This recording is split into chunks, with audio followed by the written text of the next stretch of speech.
نبی کریم صلی اللہ تعالیٰ علیہ وسلم نے فرمایا کہ اپنے بھائی کے مددگار بن جاؤ، چاہے وہ ظالم ہو یا مظلوم ہو۔ فوری طور پر انسانی ذہن میں سوال اٹھتا ہے کہ یا رسول اللہ صلی اللہ تعالیٰ علیہ وسلم، یہ مظلوم کی مدد تو سمجھ میں آتی ہے، ظالم کی مدد کیسے کریں؟ تو اللہ کے حبیب علیہ السلام دیکھیں کتنا نفسیات کے قریب، کتنا آسان کر کے، کتنا انسانی سطح جس کو بڑی جلدی قبول کرے، اس طرح حضور نصیحت فرماتے، یا رسول اللہ صلی اللہ تعالیٰ علیہ وسلم یہ بھلا ظالم کی مدد کیسے کریں؟ تو حضور نے فرمایا اسے ظلم کرنے سے روک دو، یہی تمہاری اس کے لیے مدد ہے۔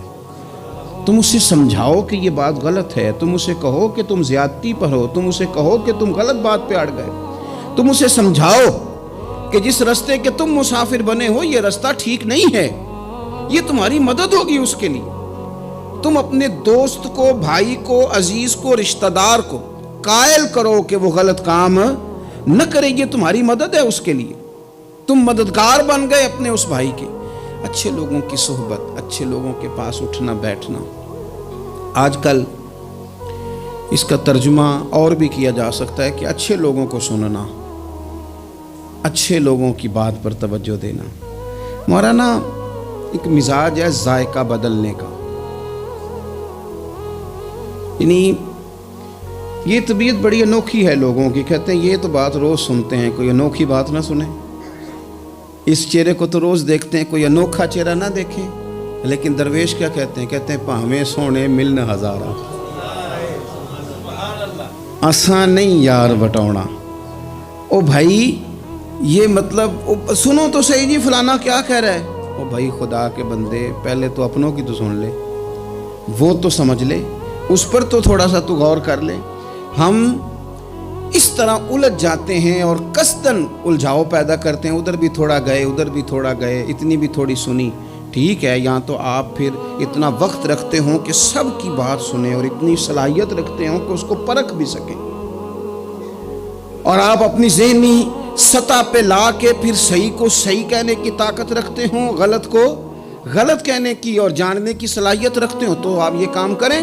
لیکن اگر ایسا نہیں ہے تو پھر تو آپ اثر قبول کریں گے، پھر تو معاملات اور طرح کے ہو جائیں۔ اس لیے کوشش کریں کہ صالحین کی سنگت، نبی پاک صلی اللہ تعالیٰ علیہ وسلم نے فرمایا، میرا خیال ہے اس عنوان پر اس سے زیادہ قیمتی بات نہیں ہو سکتی۔ اللہ کے حبیب علیہ السلام نے فرمایا کہ انسان اپنے دوستوں کے دین پہ ہوتا ہے۔ اوئے ہوئے، اتنی بڑی بات فرمایا، انسان اپنے دوستوں کے مذہب پر ہوتا ہے۔ اس لیے سوچ کے بنایا کرو کہ یار کسے بنا رہے ہو، غور کر لو، اس کو دوستی کو، یارانے کو، اٹھنے بیٹھنے کو معمولی سا کام نہ سمجھنا، آنے جانے کو، سفر کرنے کو معمولی سا کام نہ جاننا۔ بندہ اپنے دوستوں کے مذہب پہ ہوتا ہے، اس کے منہ میں زبان اپنی ہوتی ہے۔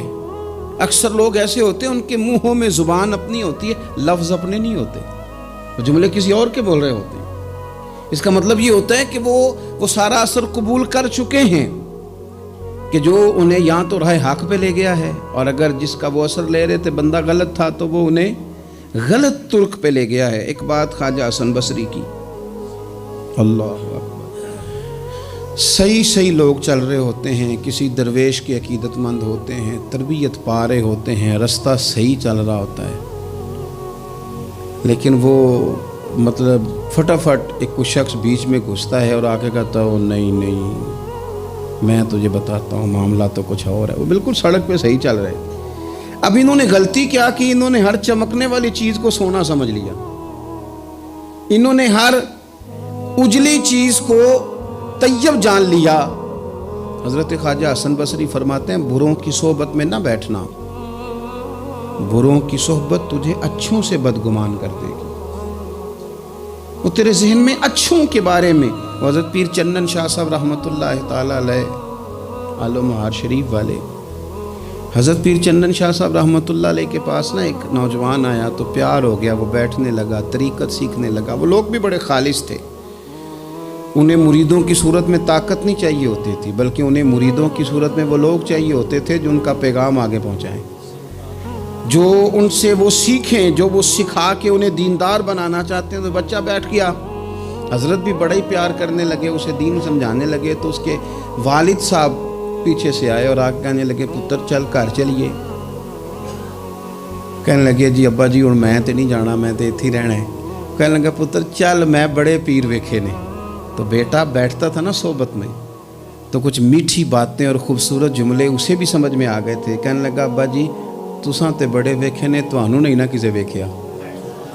یہ تیری نظر کا کمال ہے کہ میری زندگی کا سوال ہے، تجھے نہیں نہ کسی نے دیکھا، مجھے تو دیکھ لیا، میری مجبوری ہے کہ میں کسی کی نظر میں آ گیا۔ اور نظر کی جولانیاں نہ پوچھو، نظر تو وہ ظالم نظر ہے، اٹھے تو بجلی پناہ مانگے اور گرے تو خانہ خراب کر دے۔ اس لیے میں تو نظر میں آ گیا ہوں، مجھے بتائیں میں کدھر جاؤں، میرا معاملہ اور طرح کا ہو گیا۔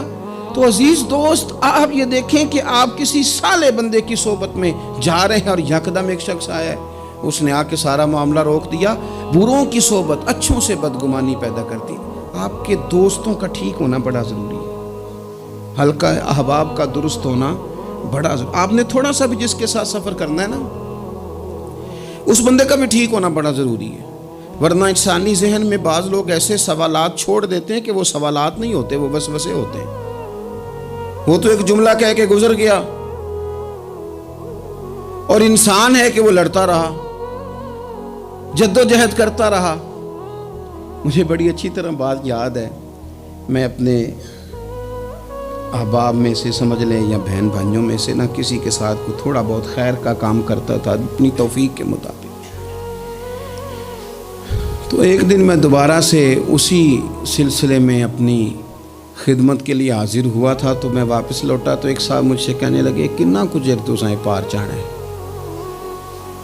دیکھ رہے ہیں سالوں گزر گئے۔ میں آپ کو اپنی بات بتاتا ہوں، تو واقعی میرا ذہن الجھنے لگ گیا۔ واپس آنے تک میں نے کہا یار یہ کب تک، یعنی کہ تو ہر روز کوئی نہ کوئی بات سنا دیتے ہیں کہ فلانی بھی مجبوری ہے، فلانی بھی، کب تک یہ کرنا ہے؟ میرا ذہن خاصا الجھ گیا اور میں بڑی عجیب سی کیفیت میں چلا گیا۔ میں اسی پریشانی کے عالم میں تھا کہ میں نے طبقات امام شورانی کھولا، ویسے ہی بائی دوے تو سامنے ایک بزرگ کا قول آ گیا۔ وہ کہنے لگے یاد رکھنا بندے بندوں کے محتاج نہیں، بندے رب کے محتاج ہیں۔ اور اگر کوئی بندہ کسی کا بھلا کرتا ہے نا تو بس اللہ نے اس کی ڈیوٹی لگائی ہے، باقی دے اللہ ہی راہ ہے۔ بندے بندوں کے محتاج، اگر کوئی بندہ کسی کو کچھ دیتا بھی ہے تو وہ اللہ کی دی ہوئی ڈیوٹی سر انجام دیتا ہے۔ بندے او ہو میرا تو رو رو کے برا حال ہو گیا۔ اور میں نے کہا تو کیا سوچنے لگ گیا تھا، تو کچھ ہے؟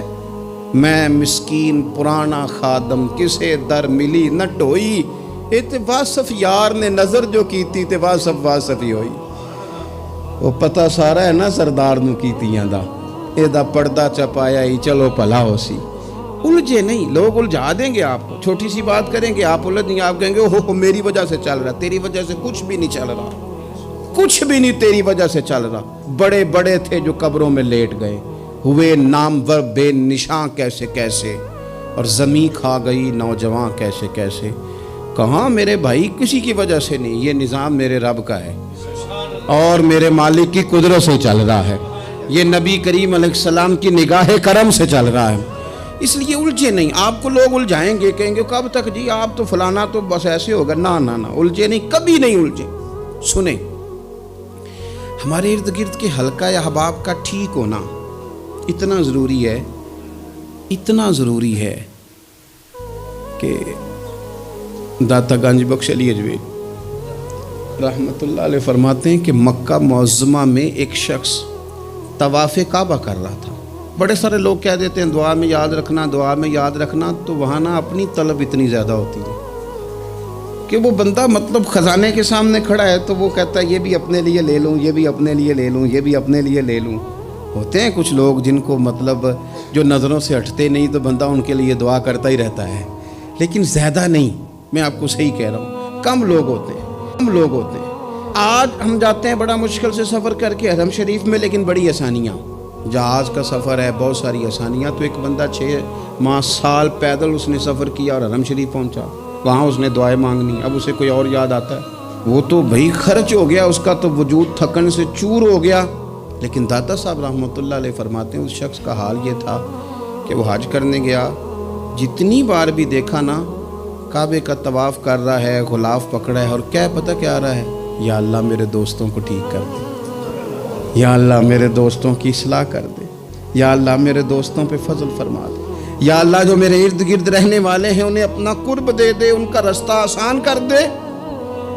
وہ کہتے ہیں ایک درویش سے نہ ہی رہا گیا، اس نے کہا خدا کے بندے کچھ اپنے لیے بھی مانگ، جتنی دفعہ تجھے دیکھا ہے تو کہتا ہے یا اللہ میرے دوست ٹھیک کر دے، میرے دوست ٹھیک کر دے۔ وہ کہنے لگا تمہیں پتہ ہی نہیں، یہ بھی میں اپنے لیے ہی مانگ رہا ہوں۔ اس نے کہا اپنے لیے کس طرح مانگ رہا ہے؟ کہنے لگا وہ ٹھیک رہیں گے نا تو پھر میں بھی ٹھیک ہی رہوں گا۔ جب چاروں جانب سے مشورہ ہی خیر کا ملے گا تو میں کیسے بگڑوں گا؟ جب وہ سارے مجھے اچھی رائے دیں گے اور اچھی طرف ہی قائل کریں گے تو کیسے کام خراب ہوگا؟ تو میں بالواسطہ اپنے لیے ہی اللہ سے سوال کر رہا ہوں کہ یا اللہ انہیں سوار دے تاکہ میرا بھی فائدہ ہو جائے۔ اپنے حلقہ اثر میں ایک تو خود اچھی بات کریں، بری نہ کریں، اور دوسرا نہ کوشش کریں کہ ایسے لوگوں کے پاس جا کے بیٹھیں، اور جا کے بیٹھنے کے لیے بھی نا انسان کا پہلے ارادہ، پہلے نیت۔ ہم جب کسی جگہ جاتے بھی ہیں تو ہماری نظریں اتنی طائرانہ پہلے پڑتی ہیں، اتنی تنقید کرتے ہیں، پہلے ہم نے اپنے ذہن میں جو خاکہ بنایا ہوتا ہے نا کسی کا، پہلے اس میں اسے تولتے ہیں، پہلے ہم پوری طرح نچوڑ کے دیکھتے ہیں کہ کون سی چیز صحیح ہے اور کون سی غلط ہے۔ اس ذائچے میں اگر کوئی پھر بھی پورا اتر آئے، پھر بھی اس کی کہی ہوئی باتوں کو اس ذوق سے قبول نہیں کرتے۔ جب آپ کا سیکھنے کا مزاج ہے تو پھر تو ہمیں کہا گیا کہ یہ علم، یہ معرفت، یہ تو مومن کی گم شدہ میراث ہے، مومن کی ہے، اس سے گم ہو گئی ہے، جہاں سے ملے وہاں سے حاصل کرو۔ خیر کی بات آپ ذہن بنائیں، اچھا گمان کریں کہ یار میں نے سیکھنا ہے، تو آپ طالب علم سے بھی سیکھ لیں گے، چھوٹے بچے سے بھی سیکھ لیں گے۔ اگر آپ کا ذہن ہے اور اگر یہ نہیں ہے تو پھر میرے بھائی اینک اتنی تگڑی ہے، اتنی سخت ہے کہ اس کے شیشوں پر کوئی پورا اتر سکتا ہی نہیں، تو پھر کس طرح سیکھیں گے؟ آپ حضرت ابن الجوزی رحمۃ اللہ علیہ فرماتے ہیں کہ ایک درویش تھے، حضرت ابو ہاشم ان کا نام تھا۔ کہتے ہیں بڑی مجبوری تھی، مجھے کہیں جانا تھا تو کشتی نہیں مل رہی تھی، اچانک ایک کشتی گزرنے لگی تو میں بھی سوار ہونے لگا، تو ملاح نے مجھ سے کہا کہ یہ ایک صاحب بیٹھے ہیں، بڑے امیر ہیں، ساتھ ان کی کنیز ہے، انہوں نے مجھ سے بک کر لی ہے ساری کی ساری، کی عقیدہ سی سالم کرا لیا ٹانگا، وہ ساری کی ساری بک کر لی ہے، تو میں تو کسی کو نہیں بٹھا سکتا۔ تو وہ جو صاحب بیٹھے تھے بڑے سیٹھ آدمی تھے، کہنے لگے میاں آپ کسی اور کشتی میں، وہ جو ان کی کنیز تھی نا، وہ کہنے لگی چہرے سے کوئی نیک آدمی لگتا ہے، چلو اتنی سواریوں کی جگہ ہے، کسی کونے خدرے میں بیٹھ جائے گا، ہمارا کیا جائے گا۔ کہا اچھا چلو آ جاؤ۔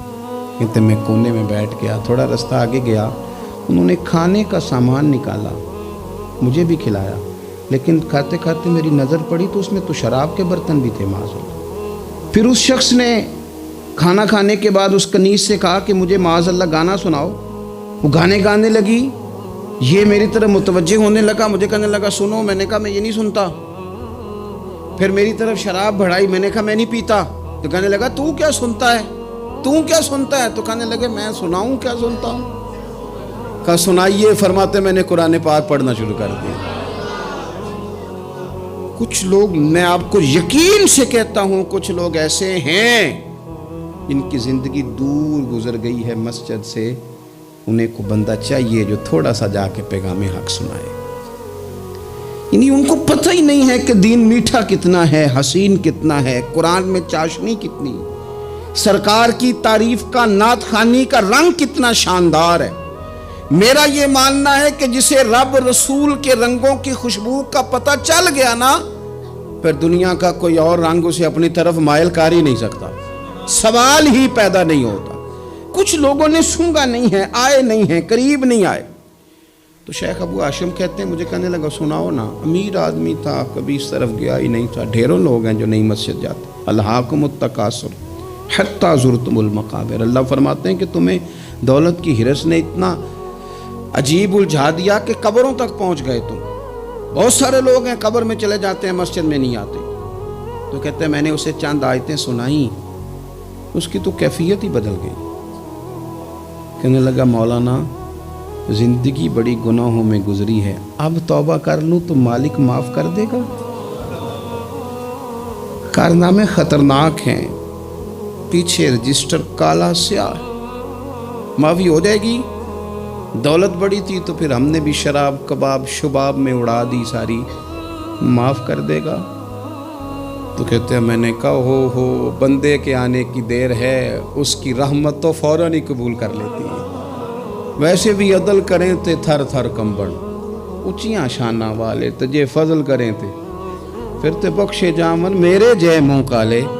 کہتے اس نے اس کنیز کو آزاد کیا، دولت اللہ کی راہ میں خیرات کی، 40 سال میرے ساتھ رہا،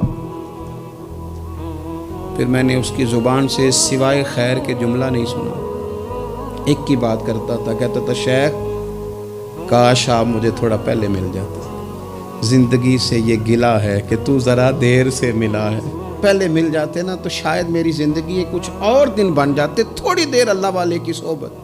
آپ فرماتے ہیں پھر وہ 40 سال کے بعد میرے سامنے انتقال ہوا، میں نے ہی دفن کیا، میں نے ہی قبر میں اتارا، جنازے کا اہتمام بھی میں نے ہی کیا۔ میرا یار تھا، دل لگ گیا تھا، پیار ہو گیا، میں پریشان رہتا۔ ایک دن خواب میں مل کے مجھے کہنے لگا فکر نہ کر، میں نے اپنے رب کو بڑا ہی مہربان پایا ہے، میں نے اسے بڑا کریم پایا ہے، معاف کرنے والا پایا ہے، درگزر کرنے والا پایا ہے، اس نے فضل فرما دیا، میرے گناہوں پر اس کے عفو و درگزر کا قلم چل گیا ہے، اور میرے حق میں جو فیصلہ آیا ہے وہ رحمت والا ہی آیا ہے، فضل والا ہی فیصلہ آیا ہے۔ عزیز دوستو، تھوڑی دیر کسی نیک آدمی کی صحبت، ایک تو یہ ہے کہ وہ صحبت تقوی کی طرف مائل کرے گی، تو برے آدمی کی صحبت نا آپ کی طبیعت میں ہیجان پیدا کرے گی، ہیجان۔ وہ لوگ ہی ہوتے ہیں جو مل کے کہتے ہیں چھوڑ ساری دنیا داری ہے، پیسے ہوں تو سارے ٹھیک ہیں، یہ لوگ ہی ہیں جو یہ سبق بھی پڑھاتے ہیں۔ وہ لوگ ہی ہیں وہ کہتے ہیں چھوڑ یار، کون سے درویش، کون سے مولوی، کون سے دیندار، سب اسی طرح کے ہی ہیں۔ یہ لوگ ہی ہیں جو کہتے ہیں چھوڑو میاں تم کس چکر میں پڑ گئے، ابھی تو اتنی عمر پڑی ہے۔ یہ سب چیزیں ہیں۔ ہمارے صاحب رحمۃ اللہ علیہ ارشاد فرمایا کرتے تھے کہ بڑے بڑے گھروں کے مہمان نہ بننا، ورنہ بڑے بڑے اونچے اونچے مکان تمہارا بھی دل چاہے گا، کبھی میرا بھی اس طرح کا گھر ہو جائے نا۔ بڑے بڑے اونچے اونچے منصب دار لوگوں کے پاس نہ جانا، ورنہ تمہارا خیال بڑھے گا۔ دعوت کے لیے جانا، پیغام حق کے لیے جانا، وہ معاملہ ایک الگ ہے، لیکن اس شوق سے جانا کہ یہ بڑا آدمی ہے، فرمایا تمہارے لیے مشکل ہو جائے گی۔ تمہارا دل کہے گا کہ تو اتنے بڑے گھر میں کیوں نہیں رہ سکتا۔ اور پھر میں نے یہ بھی دیکھا ہے کہ بڑے بڑے خیر والے لوگ تھے لیکن صحبت بری مل گئی، لوگ نہیں ٹھیک مل سکے، مشیر نہیں ٹھیک مل سکے، معاونین نہیں ٹھیک مل سکے، رستے میں رہ گئے۔ صحیح بخاری میں ایک بادشاہ کا واقعہ ہے، بادشاہ کا۔ میں نے جب اسے پڑھا تو میں حیران ہی رہ گیا کہ یہ جو مشیر وزیر ہوتے ہیں یہاں تک لے جاتے ہیں بندے کو۔ ہمارے ایک وزیر صاحب نے تھوڑے دن پہلے کہا ہے بیچارے نا خبروں میں رہنے کے لیے اس طرح کی شرارتیں کرتے ہیں، اس کی وجہ یہ ہوتی ہے کہ ملک کا نظام تو چلتا نہیں، پھر وہ چاہتے ہیں کچھ لوگوں کو ادھر الجھا دو تاکہ وہ اصل سے ان کی توجہ ہٹ جائے۔ انہوں نے کہا جی قائد اعظم اسلامی ملک نہیں بنانا چاہتے تھے، تو کون سا بنانا چاہتے تھے؟ پاکستان کا مطلب کیا؟ لا الہ الا اللہ محمد رسول اللہ صلی اللہ علیہ وسلم۔ میں آپ کے جواب میں صرف اتنی بات کہوں گا کہ جو پاکستان بنانے والے تھے نا وہ آپ کی طرح کے لوگ نہیں بنانا چاہتے تھے، آپ کی طرح کے لوگوں کے حوالے نہیں کرنا چاہتے۔ ہمارے لیڈروں کا یہ حال ہے کہ اس طرح کے لوگوں کو مشیر بنا لیتے ہیں، وزیر بنا لیتے ہیں، یہ کتنی رکاوٹ پیدا کرتے ہیں، کتنی تباہی کرتے ہیں۔ دیکھیے بخاری میں موجود ہے، ہرقل بادشاہ نے حضرت ابو سفیان رضی اللہ تعالیٰ عنہ جو اس وقت ابھی کلمہ نہیں پڑھتے تھے ان کو بلا کے نبی پاک علیہ السلام کے بارے میں ساری باتیں پوچھی، ایک ایک بات اس نے حضور کے بارے میں پوچھی، اور آخر میں یہ بھی پوچھا کہ کیا انہوں نے معاذ اللہ کبھی جھوٹ بولا ہے؟ تو ابو سفیان کہنے لگے نہیں، قربان جاؤں میری مخالفت اپنی جگہ پہ، لیکن وہ میرے سامنے پیدا ہوئے ہیں، 40 سال کی عمر میں اعلان نبوت کیا ہے، ان کی گود میں بیٹیاں کھیلتے میں نے دیکھی ہیں، ان کے مقدس بال میرے سامنے سفید ہوئے ہیں، محبوب نے جب بھی بولا حق اور سچی بولا ہے۔ اس کی نہ طبیعت میں دین اتر گیا بادشاہ کی. اس نے اس کے جواب میں بڑا خوبصورت جملہ کہا. کہنے لگا جس نے بندوں سے کبھی جھوٹ نہیں بولا وہ یہ جھوٹ کیوں بولیں گے کہ میں اللہ کا رسول بن کے آیا. اس کی طبیعت تسلیم کر گئی کہ نبی پاک علیہ الصلوۃ والسلام سچے اور آخری نبی ہیں. اور اس نے اظہار بھی کیا. کہنے لگا مجھے یہ تو امید تھی کہ اللہ کے آخری محبوب علیہ السلام اپنی شانوں، عظمتوں، رفعتوں، بلندیوں سمیت تشریف لانے والے ہیں، پر یہ نہیں پتا تھا کہ وہ اہل عرب میں سے آئیں گے. اس نے کہا میں جلدی سے حاضر ہو کے نا حضور کی اطاعت قبول کرتا ہوں. لیکن بادشاہ تھا نا، بڑا آدمی جو ہوتا ہے نا وہ اپنے ماحول کو ذرا تھوڑا ساتھ لے کے چلنا چاہتا ہے. تو بادشاہ نے بھی نا اپنے جتنے اس کے وزیر مشیر تھے ان کو بلایا اور اپنے محل میں دعوت دی. ذرا انداز دیکھیے گا. اور خود بالا خانے کے اوپر چڑھ گیا، دروازے بند کر لیے اور اوپر چڑھ کے نا انہیں بالا خانے سے جھانک کے کہنے لگا تمہیں بھی پتہ چل گیا، مجھے بھی پتہ چل گیا اللہ کے آخری رسول تشریف لے آئے صلی اللہ تعالی علیہ وسلم. اب میرا خیال ہے کہ ہماری اور تمہاری بہتری اور بقا اسی میں ہے کہ ہم بیٹھے نہ رہیں، جلدی سے جا کے محبوب پاک کے دامن کو تھام لیں، حضور کی فرما برداری قبول کر لیں. اب جب بادشاہ نے یہ بات کی تو وہ جو وزیر تھے، مشیر تھے، ان کی حالت اتنی خطرناک ہو گئی کہ وہ تو دروازوں کی طرف دوڑے کہ کھولیں گے اور نوچ لیں گے بادشاہ کو. یہ کیا کہہ رہا ہے معاذ اللہ. اس قدر زیادہ ان لوگوں نے اظہار کیا استغفر اللہ معاذ اللہ دین سے دوری کا. جب بادشاہ نے یہ کیفیت دیکھی نا، اوہو، بندے دیکھ کے رب رسول سے دور رہ گیا. کہنے لگا نہیں بھائی، نہیں، میں تو صرف تمہیں آزما ہی رہا تھا کہ تم اپنے دین کے ساتھ کتنے پختہ ہو. ہم نہیں کہیں بھی جا رہے، ہم یہیں رہیں گے، یہی ہمارا دین رہے گا. ان وزیروں نے، مشیروں نے، دوستوں نے، قریبی لوگوں نے رسول اللہ کی غلامی میں نہیں آنے دیا. اتنا برا اثر کرتے ہیں یہ مشیر وزیر، اتنا خوفناک حال کر دیتے ہیں انسان کا قریب رہنے والے لوگ کہ سامنے کرم کا دریا بہہ رہا تھا لیکن اس کی بدقسمتی دیکھو، وہ دور اس لیے رہ گیا کہ اس کے دوست ٹھیک نہیں تھے، مشورہ دینے والے ٹھیک نہیں تھے، قریب رہنے والے ٹھیک نہیں، یہ دور رہ گیا. اور نجاشی کلمہ پڑھ کے محبوب کا مسلمان ہو گیا.